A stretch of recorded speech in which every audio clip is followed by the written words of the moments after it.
father was murdered by the Cossacks. He saw an elderly woman being attacked and he went to try and help her, and they shot him. The western territories of the Russian Empire in the aftermath of the revolution is absolutely catastrophic. You have the collapse of power. Every group in the population is threatened. No one is safe. It was 1921, before Hitler, before Stalin. They lived in the most dangerous of times, in the most dangerous of places, and they were just vulnerable children. Things were very hard there. I was an animal, I wasn't a human being. We were the lucky ones. I don't know why. One man made it his mission to save them. To bring our children, put himself into danger. He was much more than just an ordinary man. He was a great man.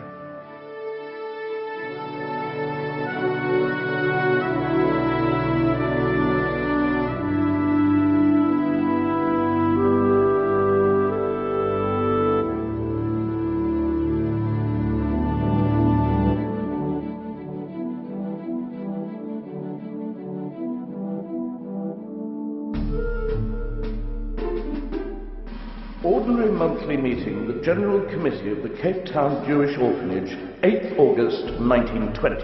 Mr. Isaac Ochberg in the chair. Russian Jewish Orphans. The chairman explained that owing to the war and pogroms that were taking place in Eastern Europe, a large number of Jewish orphans were left destitute. He felt strongly that South African Jewry should do something for these unfortunate children.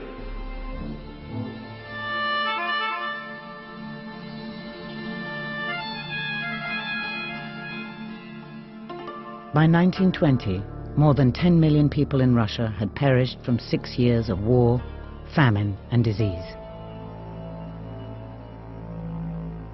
1 million children were without mothers or fathers. But one group of these orphans, numbering as many as 300,000, were especially at risk. For they were Jews. This is the story of how a businessman at the other end of the world turned his belief that something must be done for these children into action. As a 17-year-old immigrant from Russia, he'd arrived in Cape Town in 1895, penniless and unable to speak English. 4 years later, he was a British citizen. Within 10 years, he was a successful entrepreneur, and by 1920, his business interests, which stretched from ship salvage to property development and cinema ownership, made him one of South Africa's wealthiest men. This was Isaac Ochberg. We called him Daddy because to most of our children, he was the only daddy they ever knew. We ran to him, Daddy Ochberg, Daddy Ochberg. It took him 3 hours to walk up the stairs. One child would pull at his little finger, the other one would pull at the jacket, the other one would pull at his trousers. He just couldn't move. He was a larger-than-life character. The very first time I sort of saw him through other people's eyes was when I was at school, and the librarian called me over and she was sobbing and said, "I've just read your grandmother's book," and I was so moved.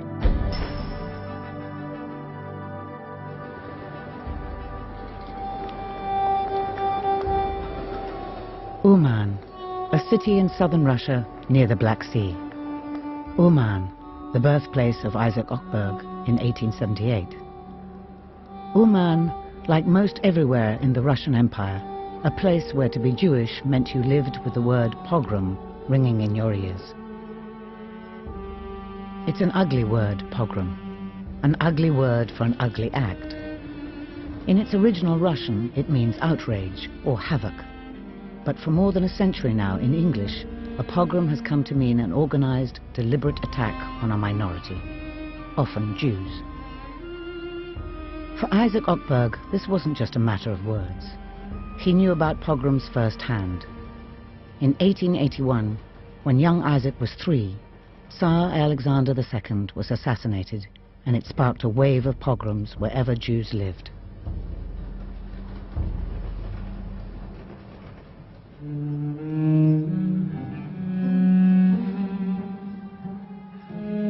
"88-year-old Sissy Harris is one of the last surviving Ochberg orphans. As a 2-year-old, Ochberg found her and her 2 elder sisters in the Ukrainian town of Kostopol.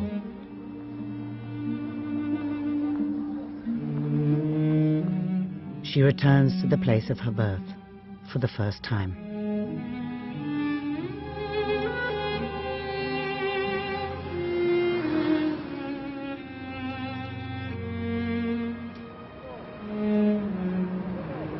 Clinging to my elder sister, and we were probably all crying. And my grandmother said that she couldn't bear to watch us go because she'd never see us again. So good and kind, but she couldn't bear to see us go off in the train.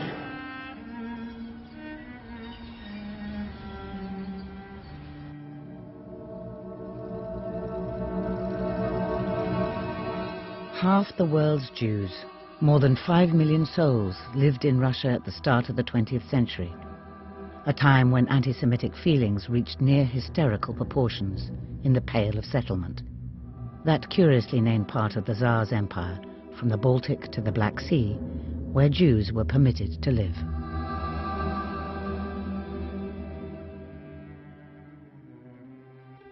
Cape Town could not have been further removed from events in Russia.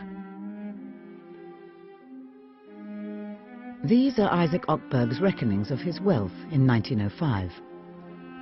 For this 27-year-old, self-educated immigrant kept impeccable records of every pound he earned and spent. Had he stayed in his native Russia, things would have been very different. For 1905 was a terrible year to be Jewish. In Odessa, one of the worst pogroms of all took place. Militant right-wing agitators enlisted hooligans and criminals, and aided and abetted by sympathetic police and military officials, they went on a ferocious rampage of death and destruction. Over 4 days in October, they killed 500 Jews and wounded thousands more, leaving families ruined and desolate. Clara Rikova was a 1-week-old infant. Когда происходил погром ужасный в Одессе, еврейский погром, мне было 2 недели. Наша семья была 13 детей, и закрылись в ванной комнате наглухо, потому что квартиру громили, все разгромили. Мебель повыбрасывали через окна со 2-го этажа на улицу, вспороли перины и подушки, летели эти перья. A meeting of the Executive Committee of the Cape Town Jewish Orphanage was held in Mr. Ochberg's office on 19th August 1920. It was now necessary to obtain funds for providing for the orphans when they were brought out. Mr. Ochberg suggested that a sum of £10,000 should be raised by the relief fund. Эти время всегда страшно. Не только тогда, всегда страшно. А тогда особенно. Вот, потому что мы прятались, вот я лично, наша семья, среди русских, среди украинцев, среди соседей. Или уходили куда-то далеко из дома. Конечно, было страшно. Что за вопрос? А почему они вас ненавидели? Потому что мы были евреи. Ну, а вербную неделю при царизме, я вам говорила, нельзя было выйти на улицу. потому что без разбора вербой хлестали по ногам и кричали: «Бей, жида, бей, бей, не робей». Это я на себе испытывала и помню. Антисемитизм был при царизме ужасный. Ужасный. Anton Chematsky once almost married a Jew, in spite of being raised by his mother with fiercely anti-Semitic prejudices. Говорю, такой не было. Пламенной любви к евреям не было. Это своим порядком. Потому что еврей был хорош тогда, когда деньги давал. Здесь легко. Распишись, деньги дает. Это ж приятно, если не без труда. Распишись только. А он дал вексель. Вексли, вы знаете, что такое вексли. Но если вы знакомы с векселями, там было достоинством 50, 100, 200, 300 злотых. Но а он берет 100, а вексель подписывает на 300. Вот. Ну, так он был приятный, хороший еврей. Ну, потому что деньги дал, сразу распишись только. Ну, а что там, трудно расписаться. И можно выпить, можно закусить, и все. Потом этот сам еврей делается истуканом таким, понимаете, что с ним жить нельзя. Он требует давать деньги, а денег этих нет. Ну, тогда ненависть. As Isaac Ochberg knew so well, relations between Jews and non-Jews in Russia were at best ambivalent, or at worst, driven by outright hatred. The peasants viewed Jews as aliens. Their religion, language, food, clothing and customs were all different and mysterious.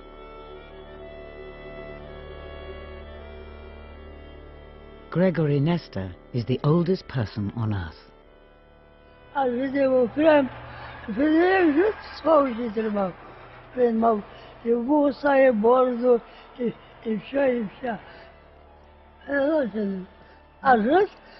Ти перейшов до нас, люди просять, він не або щось заробив з нього, або щось купив, а не за своє йому продав, і от таким ще займали.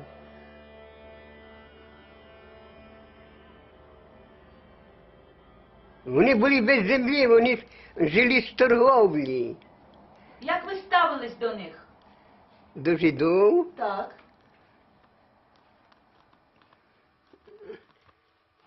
Не любила, бо вони вміли обманювати, бо треба якось прожити.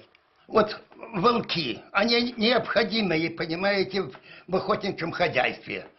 Но если их много, так уже никуда не годится. Один-два волка, это надо, необходимо просто.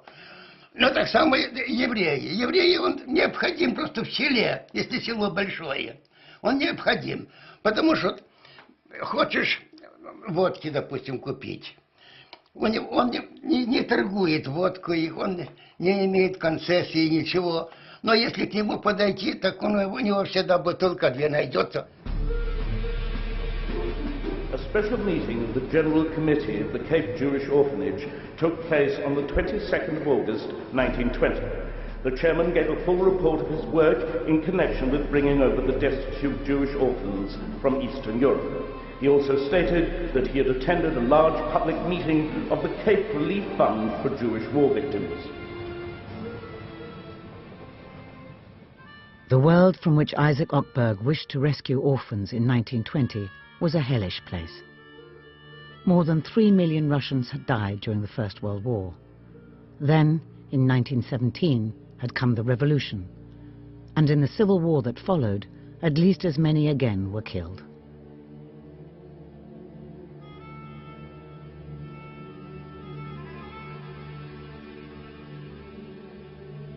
While everyone was equally vulnerable, one group was surely more at risk than all the others.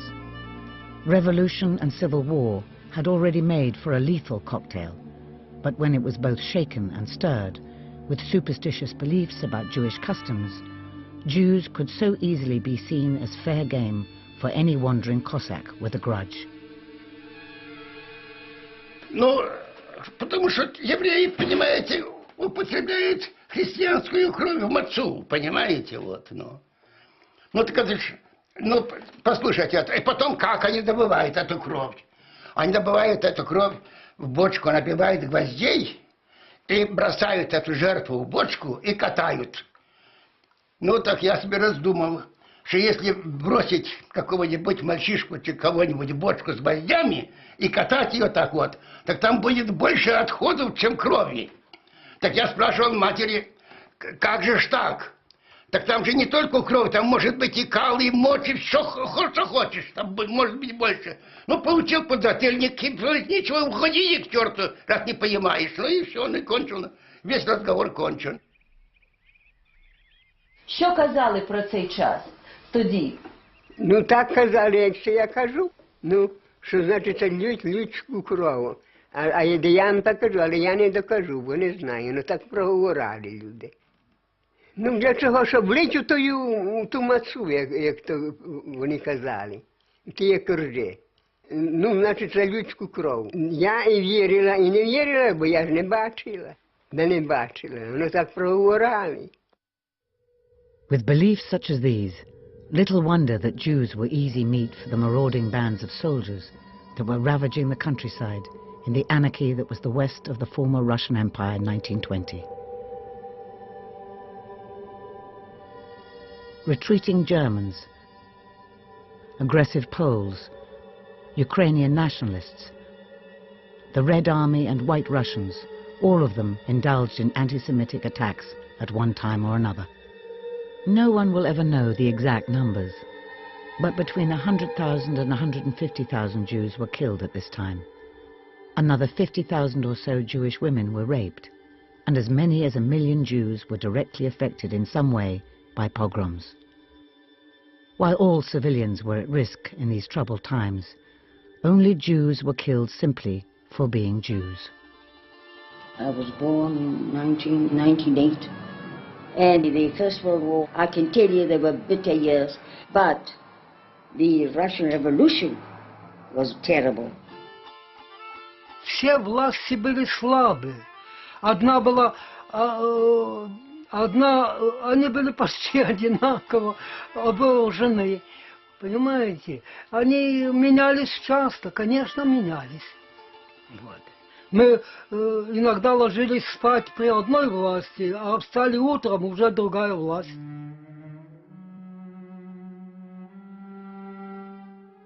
Our house was opposite a Russian military barracks. We had a cow, the calf, we had milk, we had cheese. We used to beat the sheaves to get the corn out, so we had plenty of food. Father was a shoemaker. He was a master at it. He was a quiet, peaceful fellow. He never interfered with anybody. It all started on a Friday night. We were playing in an open ground. There was a sandy patch. And one of the officers caught hold of one of the little boys. You can just imagine how old we were, 5, 6 years of age. And he grabbed him by the neck, he took out his sword, and he was showing us I was going to cut his head off. And his head under his... and the mother saw it.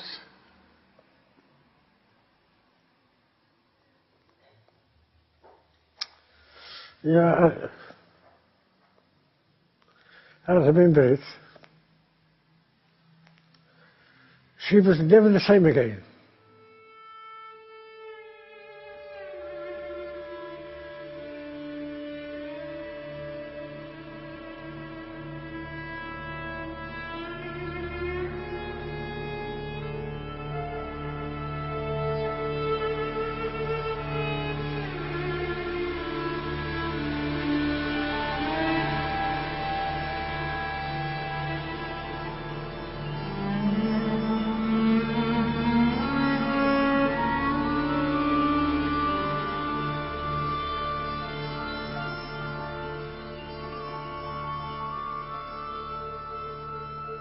I heard they shot my father.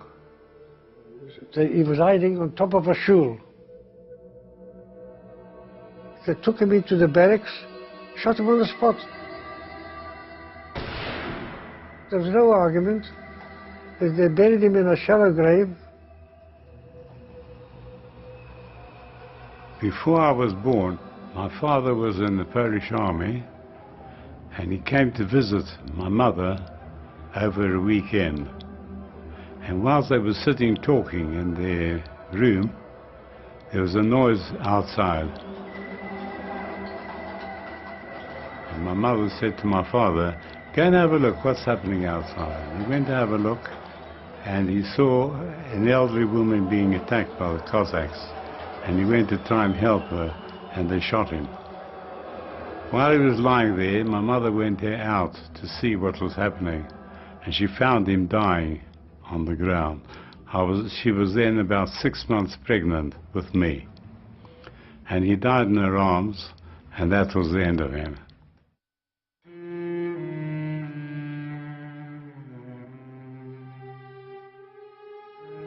This park, where a brand new church is now being built, was once the Jewish cemetery in Kostopol. It's been obliterated. Sissy Harris's father and mother are buried somewhere here. When Sissy was born, 3,500 Jews called this town home. Now there are just 19. My father had been in the Russian army, and he learned to read and write Russian. And when he came back, the people wouldn't let him come to the synagogue because he could read and write Russian. They said he wasn't a Jew anymore. And he decided to move to Kostopol and started a synagogue on his own. This was the site of that synagogue founded by Sissy's father. The Soviets flattened it in 1946. But by then, Hitler had also done his bit for the Jews of Kostopol and elsewhere.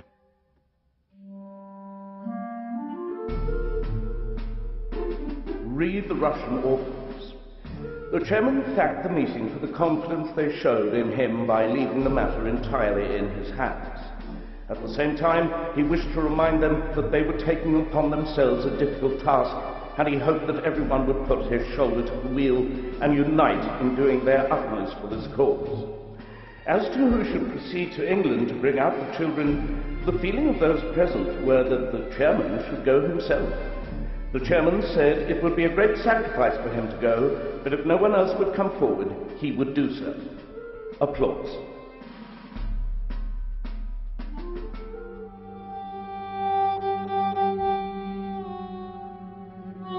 These are some of the men responsible for the most frightful crimes imaginable. Between 1917 and 1921, more than 1,400 pogroms took place in what is now Ukraine, Belarus and Poland. One of the bloodiest was the 1919 Pogrom massacre.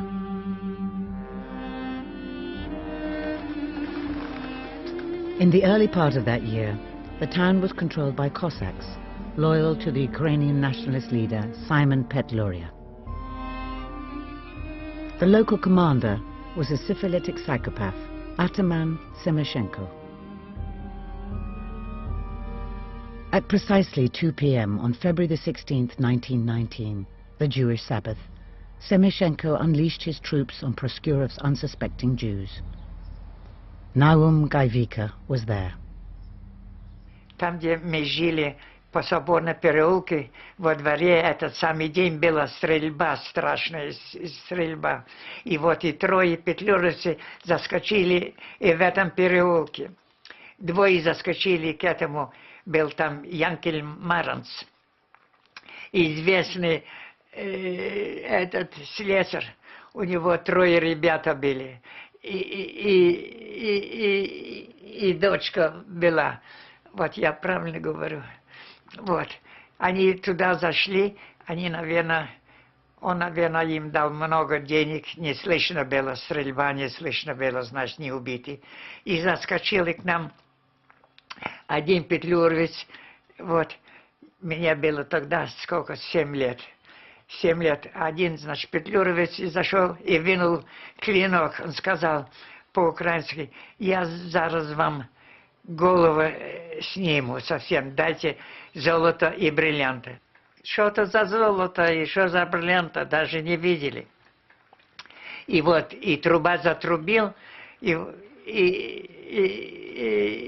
затрубил трубач сборы, и он плюнул, я помню, и этот самый клинок положил в себя в футляре, и так мы живы остались.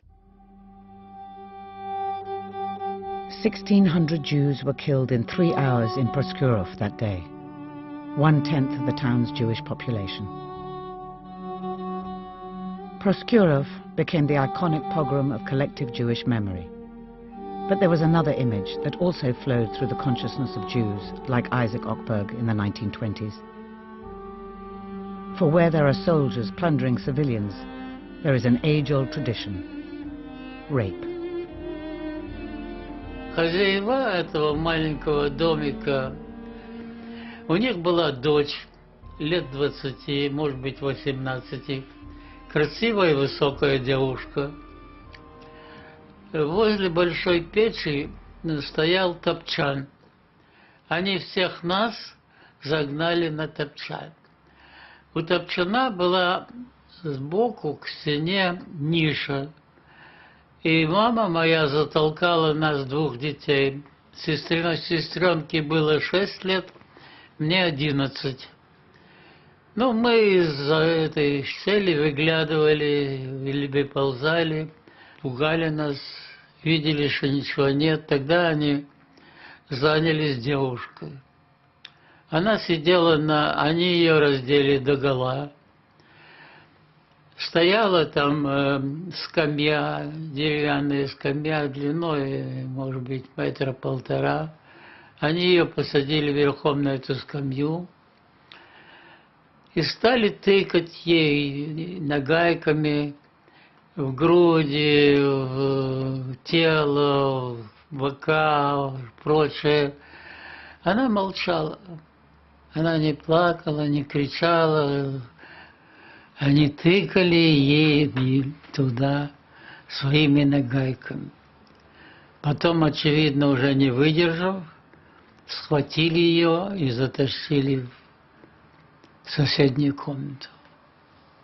Мать и отец упали на пол, царапали дверь пальцами, стонали. Они знали, что там происходит. Я, конечно, в свои 11 лет не мог догадаться, что они делали. В городишке стало известно о том, что все девушки, которые были изнасилованы. Были изнасилованы и молодые женщины, причем на глазах у мужей, на глазах у родителей. Их насиловали.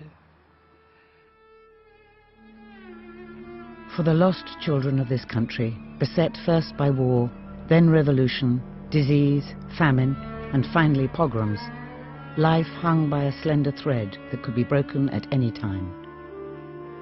The lucky few found themselves in orphanages, funded with foreign aid. Others roamed the streets and countryside like feral creatures. On the way, I died of cold. You see my ears? There's still frostbite from those ears. I can't get it to heal. Both ears. They're practically burnt away from the cold. And I cannot remember for the life of me what happened.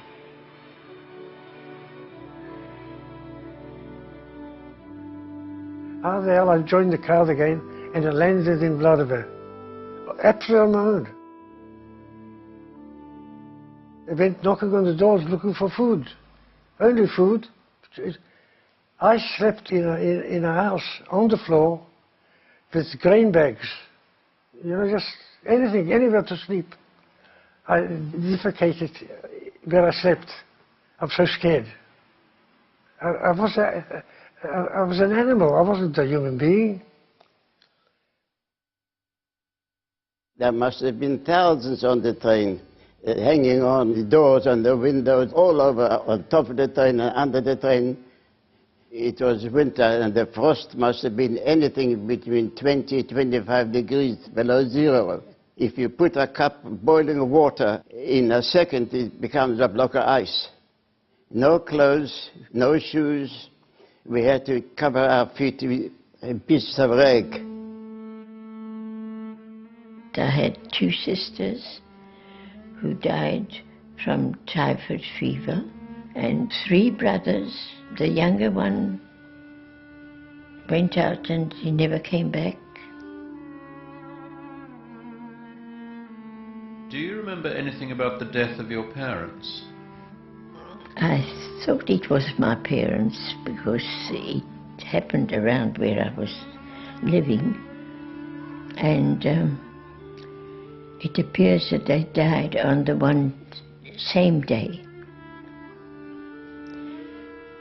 And there was a room full of mourners. That frightened me, and they were saying a prayer, terrible, a room of sobbing people. So I was thinking that it could be my mother and father. But I didn't stay too long in that room because I started crying and I was taken out.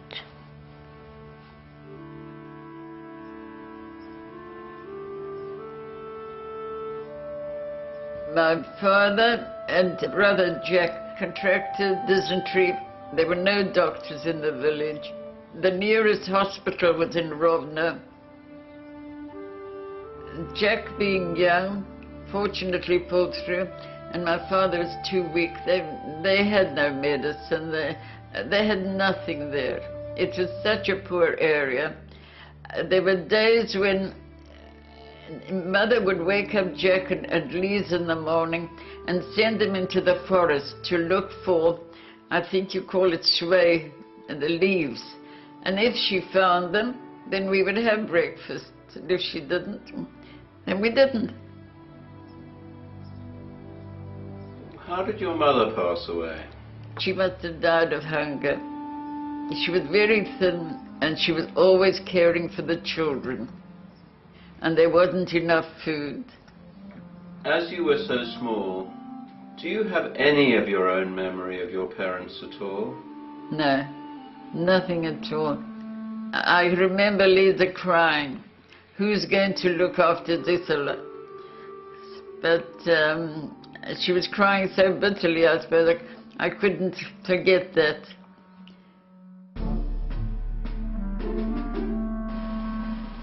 The chairman asked for leave of absence to proceed to Europe to fetch the first batch of orphans.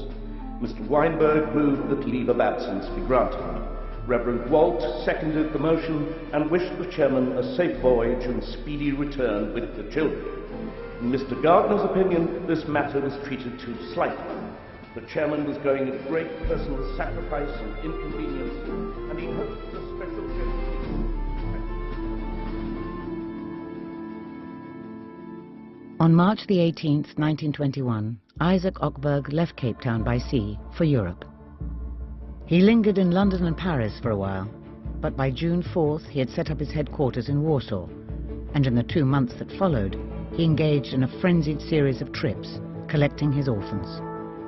Brest, Pinsk, Rovno, Sani, Lvov, Kovel, Kamenka-Shirsk, Kostopol.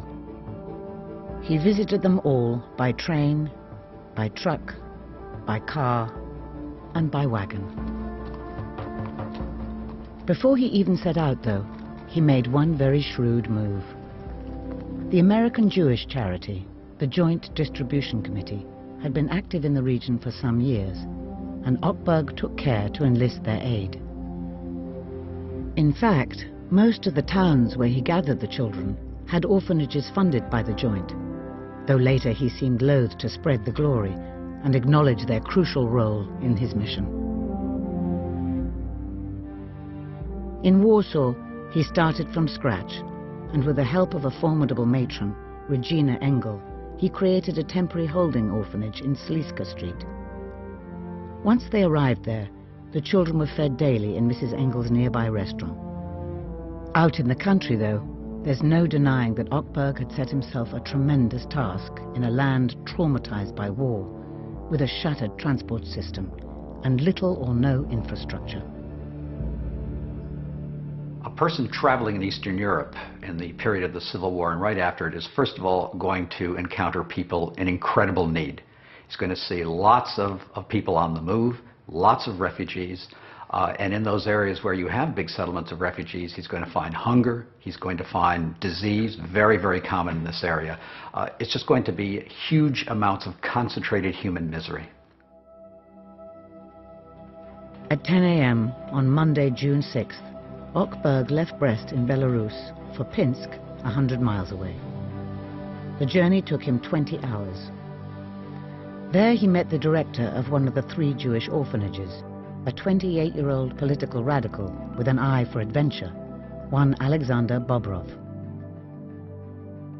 As a man, my father was rather dignified, very able to make contact with people, very warm. In fact, he had a great gift of friendship, I would say. He didn't care at all about material things, about ownership, about money. In fact, he rather disapproved of that. So he would have been a great contrast to Ochberg. For all their differences, Bobrov threw himself into Ochberg's project, and the Pinsk orphanages eventually sent 36 children with the man from Africa. What's more, Bobrov himself abandoned his Pinsk responsibilities and decided to accompany Ochberg and the orphans on the journey. It was his first act of rebellion, of being himself, of not doing what everybody wanted of him, but to do what he wanted to do. Bobrov wrote to his parents to tell them that their favorite son was leaving forever. It's a postcard that he wrote and left the night before he left Pinsk. It's dated the 20th of July. My dearest parents, forgive me if I have caused you heartbreak.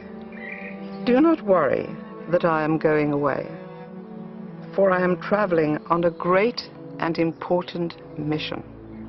I hope I will still be able to repay you for all the good things you have done for me.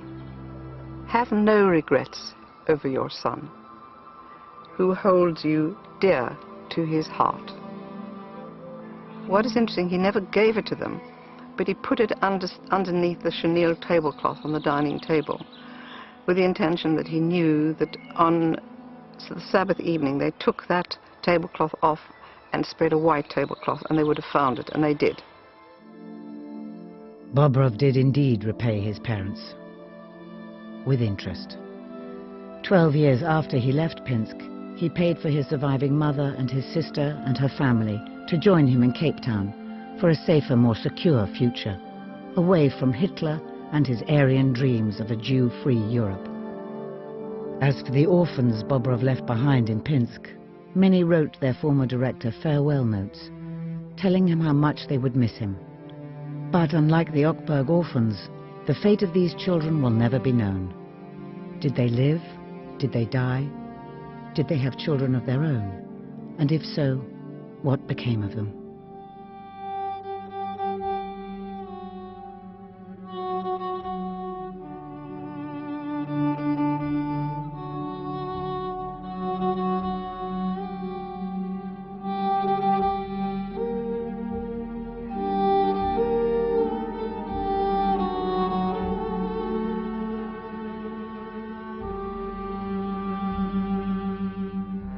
For the Ochberg orphans, the process of selection seemed quite arbitrary. The South African government had made strict rules supposedly governing who Ochberg was permitted to bring. Both parents must be dead, siblings must not be separated, and no child over 16 could be included. Ochberg ignored them all. Sissy Harris had 2 brothers who got left behind, while her eldest sister, Lisa, was over 16. Ochberg simply transformed Lisa into a nurse, and all 3 sisters made the journey. Charles Migdal was living in one of the Pinsk orphanages and showed remarkable ingenuity to get on Ochberg's list, though he ended up leaving one of his brothers behind. He came and he interviewed me, and he said to me, "How did my parents die?" Well, I didn't know what he actually meant by it. So I said, well, they died a natural death. They wouldn't take us. So I said to my brothers, "Come, let's go after them. They won't know who they took, who they didn't take." I said, "Come, let's go after them." Fanny Lokic had lost both her parents by the time Ochberg chose her and her brother to make the journey from Russia to South Africa. He took a fancy to me, and he says, "Would you like to come?" I said, "Yes." And I said, "I've got a brother," because I was younger than my brother, and I wanted my brother to come so that he can look after me. Oh, my brother was so pleased that I was with him, and I was pleased that he was there. One of Ochberg's early recruits was Claire Klein. She was also a genuine orphan, but no pogrom victim. Claire's father had been a wealthy manufacturer of Panama hats. Both her parents had died from typhoid, and she had ended up in an orphanage in Warsaw. When I met Ochberg, he couldn't speak a word of Polish, and I was born in Poland and speak a perfect Polish. So I helped him out. I used to ride with him, and he was very nice to me. And I was 11 years old, and he said, "Would I like to come to Cape Town, to South Africa?" So I said, "Yes, why not?" So he said, "Have you got somebody younger than you?" I said, "Yes, I've got a brother who's 2 years younger than me." And Anja was the girl, my best friend, whose auntie was in charge of the school, and so he said she could come as well. By August, Ochberg had assembled 233 children in Warsaw. The next leg of their journey was to be by train to the port of Danzig, but before they could set off, some of the children fell ill and could not be taken, while 37 went missing. Some ran away, frightened of Africa and stories spun by a few of the older ones, of lions and tigers roaming the streets.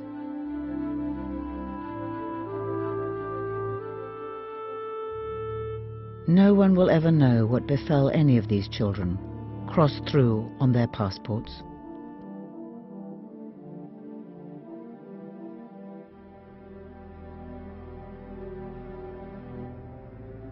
Writing in Yiddish, Ochberg kept a record of what he could find out about his orphans. The murder by Bolsheviks of the father of Manuel Romanovsky, then called Mendel Feldman, is noted, as is the running away of his sister, Chaya, and brother Feivel.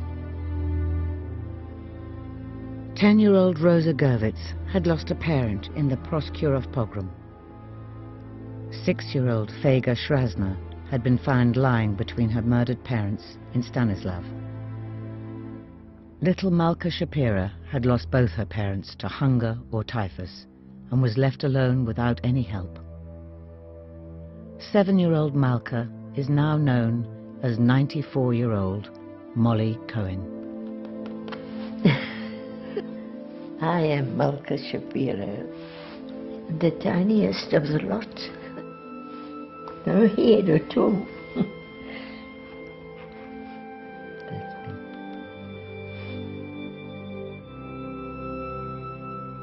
On the 19th of August 1921, the children boarded the train in Warsaw to leave behind their European nightmare forever.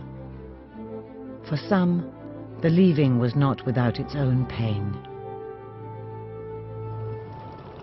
You left Europe 86 years ago. You traveled on a group passport. You will see that that little child there was the child that left Europe.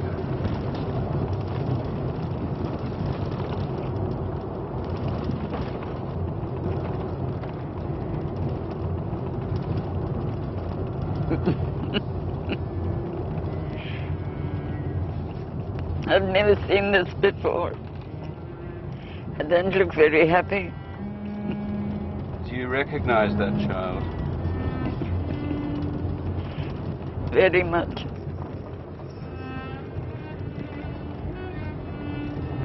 How alone we were. Such an unhappy face. Lonely and happy. Lost. Very miserable. And I suppose most of these have already gone. It's past, it's gone. You've made so much of your life, though, haven't you? I've tried. I wasn't always successful, but I tried.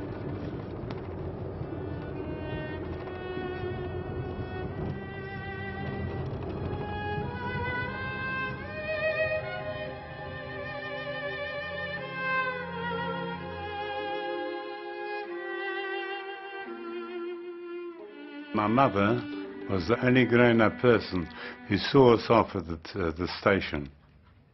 This is a photograph of my mother, which she gave me on leaving Poland. And she put it into an envelope with her name and address. And I put it into my top pocket of my shirt, because that's how we left Poland. A shirt and a pair of shorts. My mother didn't have a pair of shorts for me, so she took my older brother's shorts, altered it, and gave it to me to go to Africa. She felt that at least one of her children may have a chance in life. She didn't know what chance, she didn't know what's going to happen to me, but she hoped for the best. And that's why she let me go. A few days after this bittersweet parting, Ochberg's orphans set sail from Gdansk on the SS Baltara, heading to England. On arrival, they were then accommodated for 2 weeks at a hostel in London's East End, literally yards from the famous Bow Bells of the nursery rhyme. Many had come perilously close to living the gruesome last lines of the children's song, supposedly chimed by the great bells of Bow. Here comes a chopper to chop off your head. Chip chop, chip chop, the last man's dead. The first meal they gave us was at the dining room table, which we'd never seen before.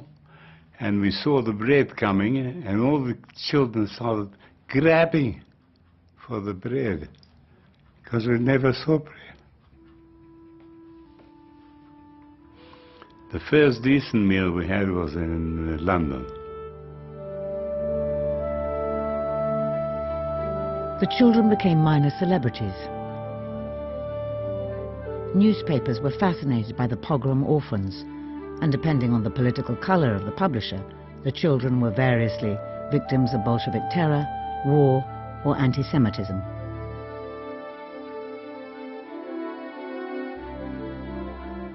On 2nd September 1921, Ochberg arranged for his party of travellers to be filmed as they left London's Waterloo Station.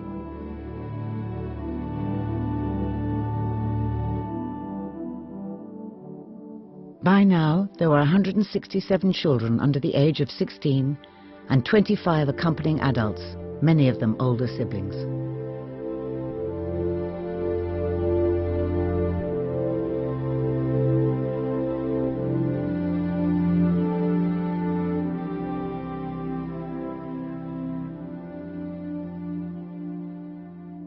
When they boarded the Union Castle Steamship Company's RMS Edinburgh Castle at Southampton, Ochberg made for his first-class cabin, while the others travelled in steerage. Ever the entrepreneur, he had negotiated a 15% discount on the adult fare and a group rate for the children in specially fitted accommodation. The fares for all amounted to more than half the final cost of the entire expedition, which eventually totalled £3,900, 9 shillings and 7 pence. More than $1 million in today's money. For the fundraisers in South Africa, there was an added bonus, as they had raised more than twice that amount, so the surplus could now be applied to the orphans' maintenance in their new homeland.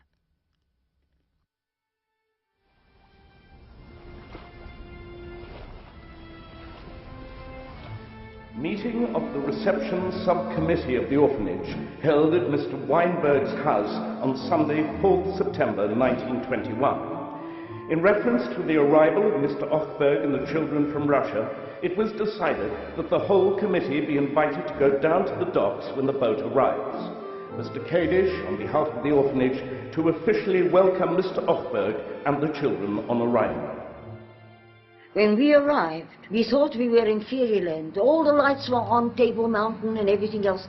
And as the lights were getting brighter and later, the people, they rushed to the quayside. They wanted to see what monkeys, Ochberg. Oh, there was a lot of opposition for Ochberg to go and fetch them. So he said, bugger you. The children were split equally between orphanages in the South African cities of Cape Town and Johannesburg. All were then made available for adoption. But in spite of the enthusiasm and support for Ochberg's project shown by South Africa's Jewish community, surprisingly few children were taken. 6-year-old Solly Neustein made sure he was not one of them. Jewish people of Johannesburg came along to the orphanage to have a look at the children who arrived from Poland. I don't know what made me do it, but I saw an elderly woman who attracted me. She must have reminded me of my mother, because I went up to her and I grabbed her and I said, Mama. I wouldn't let her go.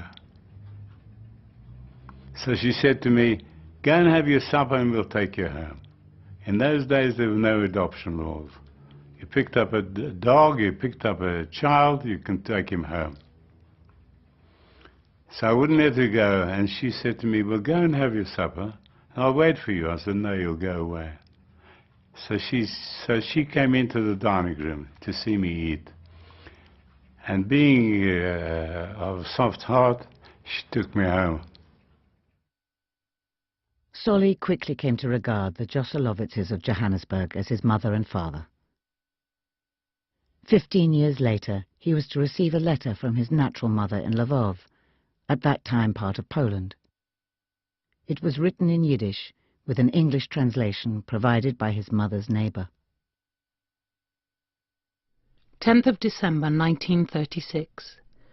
My dear son, I am always thinking about you, and my only wish is to see you once in my life. We are all quite well. We are working. The life is today everywhere hard. I beg you to be so kind and to write more often. I am a simple woman, quite illiterate, and it is impossible to me to write beautiful letters, but every word is full of love for you, my dear child. What happened to your mother? What happened to my mother? My mother was killed by the Nazis. My mother, my sister and her husband and her 2 children were taken away by the Germans on the train. And my mother followed the train, and she got killed following the train.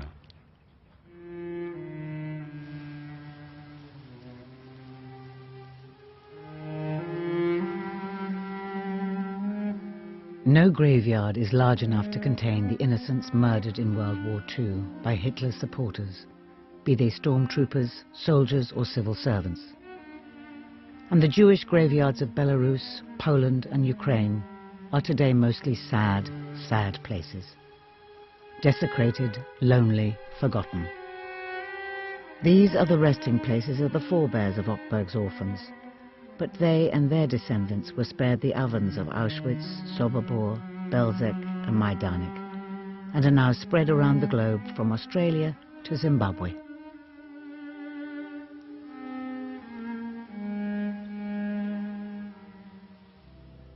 As for Isaac Ochberg, in 1922 he again left for Europe to save orphans. But by now the political climate had changed, and it was no longer thought practical or desirable to bring the orphans of Russia to Africa. The best Ochberg could do was arrange to fund an orphanage in Odessa. In the years that followed, he accumulated even greater wealth for himself. But in 1933, tragedy struck. Daddy Ochberg, the surrogate father of nearly 200 Russian children, had had 6 children of his own. 2 died in infancy, 2 others, Lily and Harry, were born with learning difficulties, but his beloved youngest daughter was Ruth. On April the 4th, 1933, the day after this photo was taken, she collapsed and died from an undiagnosed heart disorder, aged just 15. At her grave, her distraught father, who had done so much to help those in need, cried out, "Oh God, don't take my child." From the moment of Ruth's death, his health began to suffer, and 4 years later, while returning from Europe to South Africa, he died at sea from cancer. Today, his grave remains largely forgotten in Cape Town's Jewish cemetery. Molly Cohen, the tiny Malka Shapira, who Ochberg picked up in Sani more than 86 years ago, is now the last Ochberg orphan living in Cape Town. He not only saved me, but he saved all these children, which to me is a marvelous, wonderful gift, even for one. Now to save so many lives, he is an extraordinary man.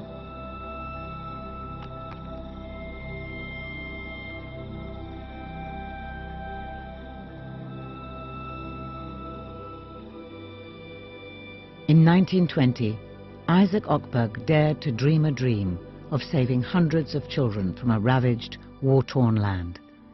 Less than a year later, he had made his dream a reality.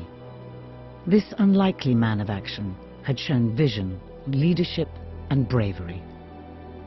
Today, in a 21st century dominated by wars, genocides, and suffering that virtually defy understanding and belief, with tens of millions of displaced peoples and orphaned children, Isaac Ochberg's legacy is a reminder that a small act can make a big difference, and that one should never doubt that a group of thoughtful, committed people can change the world.